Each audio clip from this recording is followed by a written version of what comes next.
سورہ الملک، ترجمہ و تفسیر۔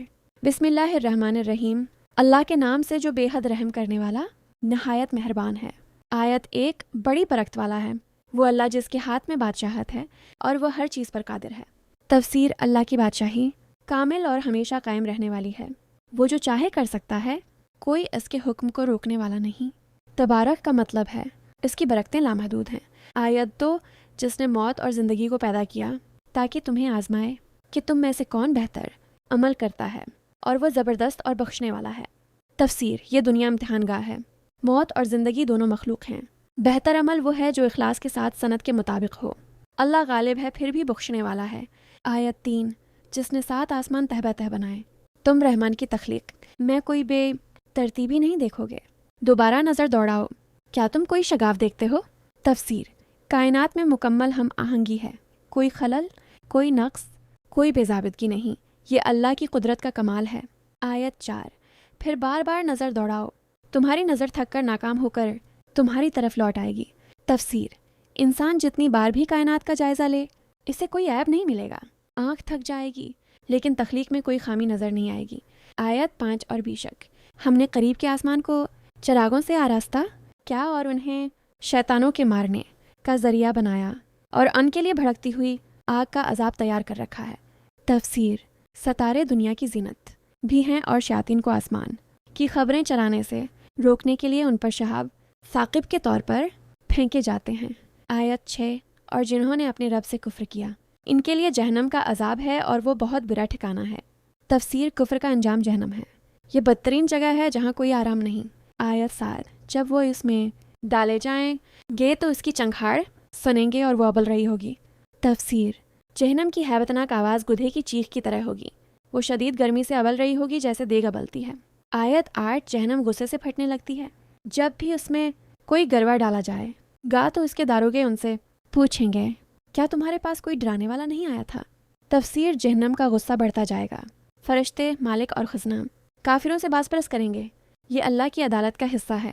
آیت 9 وہ کہیں گے، ہاں ہمارے پاس ڈرانے والا آیا تھا لیکن ہم نے جھٹلایا اور کہا اللہ نے کچھ نازل نہیں کیا، تم بڑی گمراہی میں ہو۔ تفسیر۔ وہ اعتراف کریں گے کہ رسول آئے تھے لیکن انہوں نے تکذیب کی اور یہ کہا کہ اللہ نے کوئی وحی نہیں بھیجی۔ آیت 10 اور وہ کہیں گے اگر ہم سنتے یا عقل رکھتے تو ہم جہنم والوں میں شامل نہ ہوتے۔ تفسیر۔ یہ اپنے آپ کو ملامت کریں گے کہ انہوں نے حق بات کو سنا نہیں یا سمجھا نہیں۔ عقل سے مراد وہ عقل ہے جو حق کو قبول کرے۔ آیت 11 بس انہوں نے اپنے گناہ کا اقرار کر لیا تو جہنم والوں کے لیے دوری اور لعنت ہے۔ تفسیر۔ اقرار کرنے سے عذاب نہیں ٹلے گا، سحقن کا مطلب ہے رحمت سے دوری اور ہلاکت۔ آیت 12 بے شک جو لوگ بے دیکھے اپنے رب سے ڈرتے ہیں، ان کے لیے مغفرت اور بڑا اجر ہے۔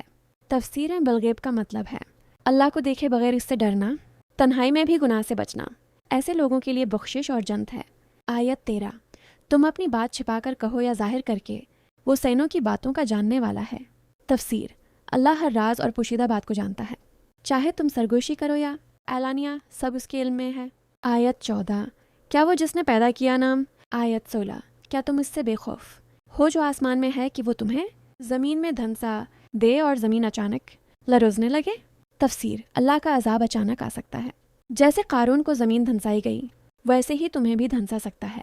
آیت 17 یا کیا تم اس سے بے خوف ہو جو آسمان میں ہے کہ وہ تم پر پتھر برسانے والی ہوا بھیج دے، بس تم جان لوگے کہ میرا ڈرانا کیسا ہوتا ہے۔ تفسیر۔ جیسے قوم لوط پر پکی ہوئی مٹی کے پتھر برسائے گئے ویسا ہی عذاب آ سکتا ہے۔ آیت 18 اور ان سے پہلے لوگوں نے بھی جھٹلایا تھا تو دیکھ لو میرا انکار کیسا تھا۔ تفسیر۔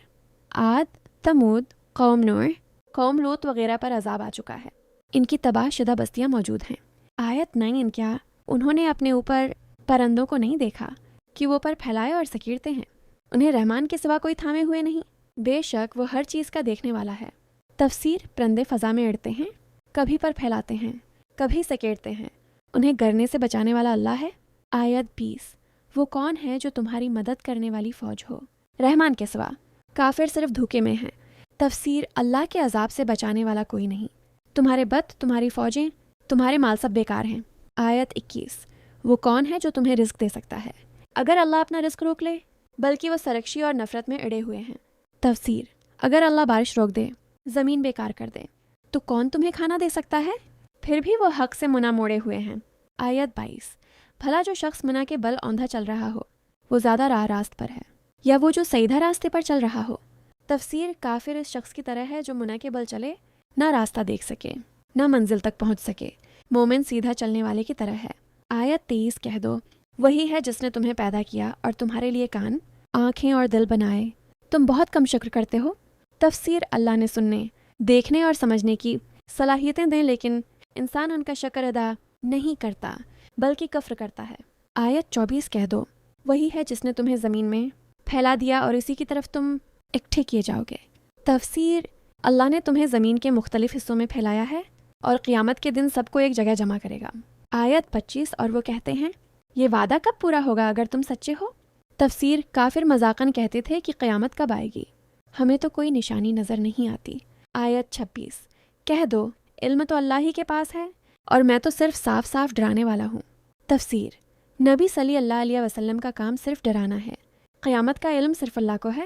آیت 27 جب وہ عذاب قریب سے دیکھ لیں کہ تو کافروں کے چہرے بگڑ جائیں گے اور کہا جائے گا یہ وہی ہے جس کے لیے تم دعوی کرتے تھے۔ تفسیر قیامت کے دن جب عذاب سامنے آئے گا تو کافروں کے چہرے سیاہ پڑ جائیں گے اور ان سے کہا جائے گا کہ یہ وہی قیامت ہے جسے تم جھٹلاتے تھے۔ آیت 28 کہہ دو بھلا دیکھو تو اگر اللہ مجھے اور میرے ساتھیوں کو ہلاک کر دے یا ہم پر رحم کرے تو کافروں کو دردناک عذاب سے کون بچائے گا؟ تفسیر میری ہلاکت یا نجات سے تمہارا کیا تعلق؟ تم تو اپنے عذاب کے لیے خود ذمہ دار ہو۔ آیت 19 کہہ دو وہی رحمان ہے، ہم اس پر ایمان لائے اور اسی پر بھروسہ کیا، بس عنقریب تم جان لوگے کہ کھلی گمراہی میں کون ہے۔ تفسیر ہمارا ایمان اور توکل اللہ پر ہے، تم اپنی گمراہی میں پڑے رہو، آخرت میں پتہ چل جائے گا کہ کون ہدایت پر تھا۔ آیت 23 کہہ دو بھلا دیکھو اگر تمہارا پانی زمین میں اتر جائے تو کون ہے جو تمہیں